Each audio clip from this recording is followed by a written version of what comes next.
সব দিক বিবেচনা করেই প্রতীক হিসেবে শাপলা ফুলকে তালিকাভুক্ত করেনি নির্বাচন কমিশন, জানিয়েছেন নির্বাচন কমিশনার আবুল ফজল মোহাম্মদ সানাউল্লাহ।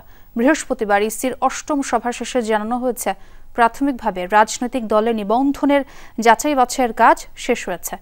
আর কোনো নির্বাচনে থাকছে না ইভিএম এর ব্যবহার।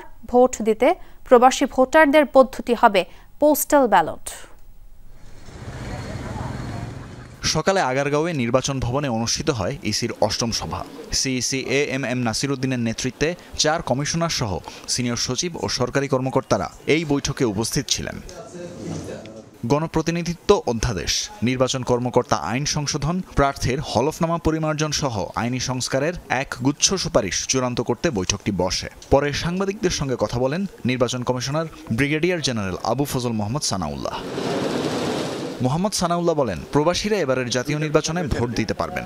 বিভিন্ন চ্যালেঞ্জ থাকলেও পোস্টাল ব্যালট পদ্ধতিতে তারা পাবেন ভোটদানের সুযোগ। চূড়ান্ত সিদ্ধান্ত হচ্ছে ইনশাআল্লাহ প্রবাসী বাংলাদেশিরা এবারে ভোট দিবেন এবং ভোটের পদ্ধতি হবে পোস্টাল ব্যালট। পোস্টাল ব্যালটে যে সীমাবদ্ধতা ছিল সেই সীমাবদ্ধতা কাটানোর জন্য এখন এই পোস্টাল ব্যালট পদ্ধতিটা হবে আইটি সাপোর্টেড পোস্টাল ব্যালট। নির্বাচন কমিশনার আরও বলেন, কমিশন সভায় ঐকমত্যের ভিত্তিতে শুধু জাতীয় নির্বাচন নয়, স্থানীয় নির্বাচনেও ইভিএম ব্যবহার না করার সিদ্ধান্ত নেওয়া হয়েছে। আমরা শুরুতেই সিদ্ধান্ত নিয়েছিলাম যে জাতীয় নির্বাচনে ইভিএম ব্যবহার হবে না। আজকে আমরা চূড়ান্তভাবে সিদ্ধান্ত নিয়েছি এটা কোনো স্থানীয় নির্বাচনেও ব্যবহার হবে না।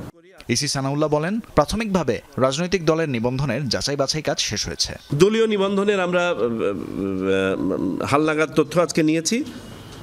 প্রাথমিক যাচাইয়ের কাজ আজকে সম্পন্ন হয়েছে। দলের আপনার তালিকা পূর্ণাঙ্গ আছে বা তারা ফরম্যাট অনুযায়ী সকল সম্পন্ন করেছেন, সেগুলো মাঠ পর্যায়ে ভেরিফিকেশনের জন্য চলে যাবে। আর যারা সম্পন্ন করেননি তাদেরকে 15 দিনের সময় দিয়ে আবারও চিঠি দেওয়া হবে। তিনি আরও জানান, নাগরিক ঐক্য ও এনসিপি চাইলেও নির্বাচনের প্রতীক হিসেবে শাপলাকে তালিকাভুক্ত করা হয়নি। নির্বাচন কমিশন সবকিছু বিবেচনা করে শাপলা তালিকাভুক্ত করে নাই। আমরা শাপলাকে যে হতে পারবে না দেখে আমরা বাদ দিয়েছি তা না, আমরা শাপলাকে ইনক্লুড করি নাই। তানফির মৌসুম, যমুনা নিউজ, ঢাকা।